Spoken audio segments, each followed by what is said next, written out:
ஓம் சைராம், ஜெய் சைராம். என் அன்பின் சாய் குடும்ப உறவுகளே, நீ எதற்காக இப்படி என்னை வருந்தும்படி ஆக்குகிறாய்?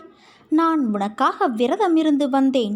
3 வாரம், 6 வாரம், 9 வாரம், 12 வாரம் இப்படி இருந்து வந்த என்னை இதுவரை உனது கடைக்கண் திறந்து பார்த்து துயரத்தை போக்கவில்லை.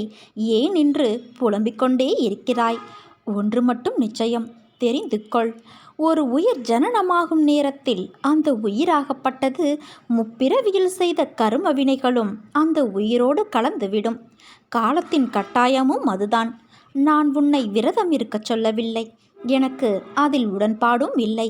6 அறிவு படைத்த மானிடன் விரதத்தின் பெயரால் கடும் தவம் மேற்கொள்வதில் எனக்கு விருப்பமில்லை. எனக்காக உன்னை நீ வருத்தி கொள்ளாதே. உன்னுடைய தூய அன்பு ஒன்று மட்டும் போதும். எந்த விதமான சம்பிரதாய பூஜைகளும் தேவையில்லை. உன் மனதை என்னிடம் ஒப்படைத்துவிடு. என் நாமத்தை உச்சரிக்க நீ தவறி விடாதே. அனைத்தும் மாறப்போகிறது. நீ விரும்பிய வாழ்க்கையையும் விரும்பிய நிரந்தர பணியையும் நிரந்தர வருமானத்தையும் நிரந்தரமான தொழிலையும் உனக்கு பிடித்தமான வாழ்க்கையையும் உன்னை கஷ்டங்களிலிருந்தும் உன்னை துயரங்களிலிருந்தும் விடுவித்து உனது கர்ம பலன்களின் வீரியத்தை முறியடித்து உன்னை உயர்ந்த நிலைக்கு கொண்டு வருவேன். உனக்காக நீ என்னை அழைக்கும்போது நான் ஓடோடி வருவேன். உன்னை காண்பதற்கு உன் சாயப்பா நான் இருக்கிறேன். என் குழந்தையே, என்னை சரணாகதியடைந்தால் நான் நிச்சயம் உன்னை பாதுகாப்பேன்.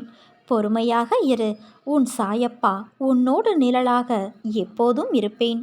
எதிர்ப்பதற்கல்ல, பொறுப்பதற்கே தைரியம் வேண்டும். உறுதியான நம்பிக்கை வேண்டும். இன்று கிடைக்காவிட்டால் நாளை கிடைக்கும் என்று எதிர்பார்த்து இரு. நாளையும் கிடைக்காவிட்டால் மறுநாள் கிடைக்கும் என எதிர்பார். உன் எதிர்பார்ப்பை தாண்டினாலும் கிடைக்காத போது ஒரு நாள் கிடைக்கும் என்று இரு. நிச்சயம் கிடைக்கும். எல்லாம் இருள் சூழ்கின்ற நேரமாய் உன்னை துரத்தி வருகிறதா? கவலை கொள்ளாதே. அத்தனையும் வீழப்போவது உறுதி.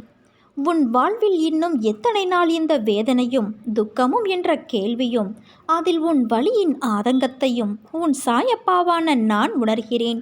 உன் கழுத்தை நெரிக்கும் எல்லா விஷயங்களும் என் கையால் தான் முடிய போகிறது. நான் அமைதியாயிருக்கிறேன் என்று நீ நினைப்பது சரிதான். ஆனால் என் மௌனத்திற்கும் ஒரு எல்லை உண்டு. நம்பிக்கையையும் பொறுமையையும் இழந்துவிட்டேன் என்று கூறுகிறாயே, உன் மூச்சை நீ இழந்து விட்டாயா? இல்லையல்லவா? அந்த மூச்சு ஒரு உயிர் வாழ எவ்வளவு முக்கியமோ அதை போலத்தான் உனக்கு உன் நம்பிக்கையும் பொறுமையும்.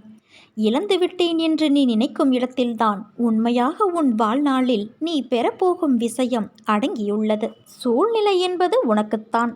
என்னால் என் பிள்ளைக்கு அதை ஒரு நிமிடத்தில் மாற்ற முடியும்.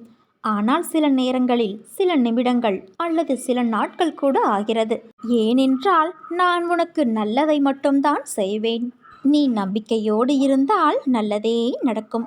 உன் சாய் நான் இருக்க பயம் ஏன் உனக்கு?